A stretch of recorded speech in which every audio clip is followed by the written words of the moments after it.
का बिजनेस खोल लिया, लेकिन उसमें लास्ट में दोबारा से फिर जीरो से शुरुआत करनी पड़ी। डेली का 1 लाख रुपए कमाना कौन चाह रहा है? डेली का 1 लाख कमाना है? नहीं, मैं नहीं मानता। डेली का 1 लाख रुपए कमाना कौन चाह रहा है? डेली का 1 लाख कमाना है? ये मार उसका खोपड़ी तोड़ साले का मार। आज हिंदुस्तान में आप सभी को पता है एफएक्स स्टॉक की पूरे बाजार से आवाज है? अरे सुनिए तो सही दिल्ले इलाही क्या कह रहे हैं। आपके जीवन में 4 चांद लगाने के लिए, आपको करोड़पति और लखपति बनाने के लिए आ चुके हैं।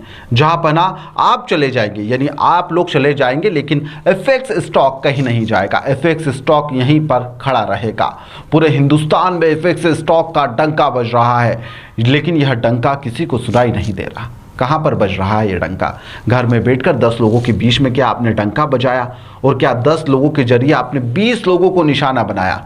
बस डंका तो बज रहा है, यानी कि डंका बजना शुरू हो चुका है। आपका नहीं, एफएक्स स्टॉक का।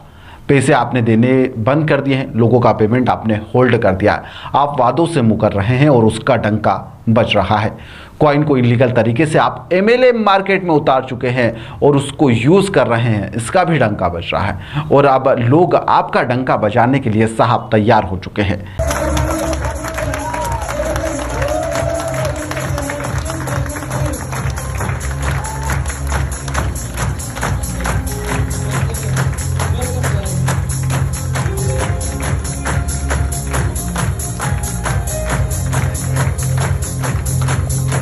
साहब दीपक कुमार मलिक जी हाँ, 2 के पैसे दो और 10 लोगों को मूर्ख बनाओ और उनसे अपना धंधा, अपना घर बार, अपने लिए कार शोहरत हासिल कर लो। आप यही कर रहे हैं, लेकिन आप आम लोगों के साथ साथ सरकार के साथ भी सीधे तौर पर ठगी कर रहे हैं। एफएक्स स्टॉक के 2 कॉइन, दोनों के लोगो एक जैसे, और आप इसे बेचने के लिए जा रहे हैं। खरीदने वाला कोई नहीं है। BTC के अलावा आप किसी भी जगह पर नहीं हैं। मिस्टर गायब, यानी मिस्टर इंडिया की तरह आप गायब हैं। कहाँ है एफएक्स स्टॉक जिसका डंका पूरे हिंदुस्तान में बज रहा है? RBI भी कहती है कि यदि 1 या 2 गुना या 4 गुना कंपनी करने का कोई, यदि आपके पैसे करने का वादा करती है तो ऐसी कंपनी फ्रॉड होती है। यहाँ पर ऐसे अपने पैसे, अपनी जमा पूंजी मत लगाइए। आप लोगों की जमा पूंजी के साथ खेल रहे हैं। आप बोट और AI के माध्यम से लोगों के पैसे को एक ऑटो सर्वर में डालने की बात कहते हैं, और आपने लाखों लोगों का जीवन बदल दिया होगा, आपका ऐसा दावा है। लेकिन आपने कितने घरों को उजाड़ा है, कितने घरों को आपने तबाह कर दिया, इसका आंकड़ा है क्या आपने किसी को दिया है? आपने कई लोगों के पे आउट पर अब ब्रेक लगा दिया है, लेकिन आपका दावा है कि हमारे हाथ में ऐसा कुछ भी नहीं है, आप जब चाहे जब आप पेमेंट का विड्रॉल निकाल लीजिए। लेकिन क्या ऐसा हो पा रहा है? इतनी सारी अलग अलग कंपनियां और अलग अलग कंपनियों के बैंक के अकाउंट आपने ताबड़तोड़ बना दिए हैं और लगातार इसमें पैसा आ रहा है। क्या इसकी जानकारी आपने सरकार को दी है? मिस्टर शहंशाह जलाल, दीपक कुमार और सोनू रानी जो कि यह पूरा संभाल रहे हैं। आपको याद होगा कि मुंबई के GCC क्लब में एक सेमिनार हो रहा था आपका, जहां पर पुलिस की रेड डली थी। कई कंपनी का पैसा हड़प कर उसका बेड़ा गर्क करने वाला नंदन मेहता भी यहाँ पर था। वह मौके से भाग गया था। क्या यह बात भी गलत है? चलिए, सब गलत होगा या आपकी कंपनी सही, आप कार, बंगला, टूर सब कुछ दे रहे हैं लोगों को, तो क्या आप सच बोलते होंगे, आप सच में अमीर बना रहे होंगे?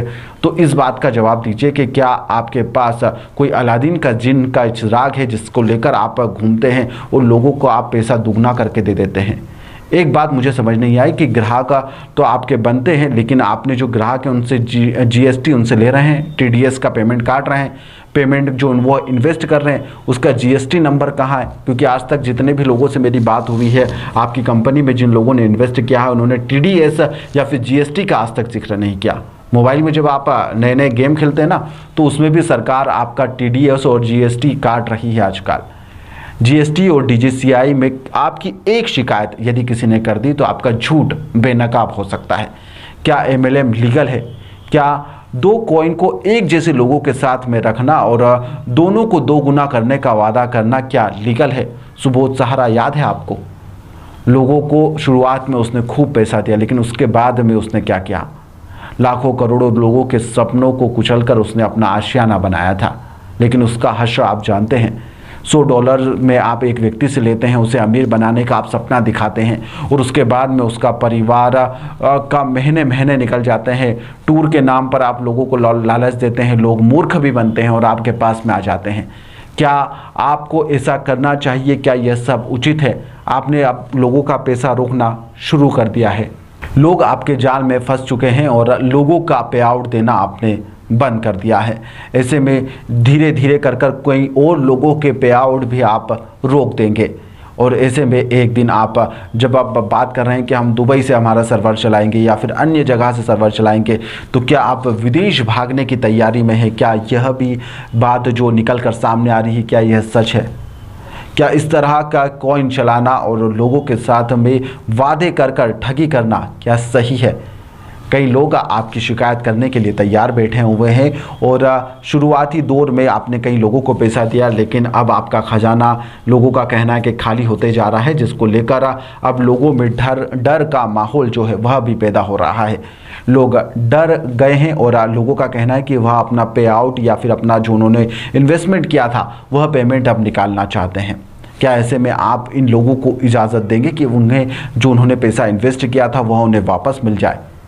सब कुछ आपके सर्वर यानी AI के माध्यम से ही चल रहा है, तो यह बेहद ही आसान तरीका हो सकता है, लेकिन ऐसा होगा नहीं।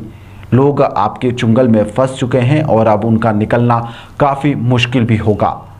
ऐसे में जो आप GST के नाम पर GST ना देकर सरकार को जो चूना लगा रहे हैं, उसको लेकर आपके खिलाफ भी कार्रवाई हो सकती है।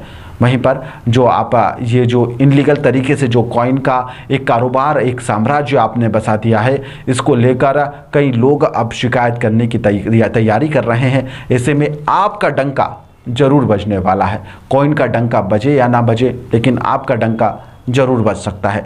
हमारे संपर्क में कई लोग हैं, उनकी कॉल रिकॉर्डिंग वगैरह सब हमारे पास पे, जिसी आधार पर हमने यह पूरी खबर प्रकाशित की है। और इस खबर के प्रकाशन के बाद में हम अगली जो एपिसोड रहेगा उस एपिसोड में हम उन लोगों की बात आप लोगों तक पहुंचाएंगे जो इस कंपनी से पीड़ित है और उनका कहना है कि कंपनी ने उनके साथ में धोखा दिया है। शुरुआती तौर पर जो भी जानकारी आई थी वहाँ हमने आपके सामने रख दी। अब अगले एपिसोड में हम आपसे मिलेंगे, जिसके अंदर हम आपको बताएंगे कि आखिर कंपनी के कर्ता धर्ता सोनू रानी और दीपक जी के क्या कारनामे हैं, कैसे उन्होंने इतना लंबा सफ़र तय किया और उनकी आगे की पटकथा वह कैसे लिखने वाले हैं, इसको लेकर भी जो राज है वह खोले जाएंगे। फिलहाल के लिए इस खबर में इतना ही। आप देखते रहिए लगी मिर्ची।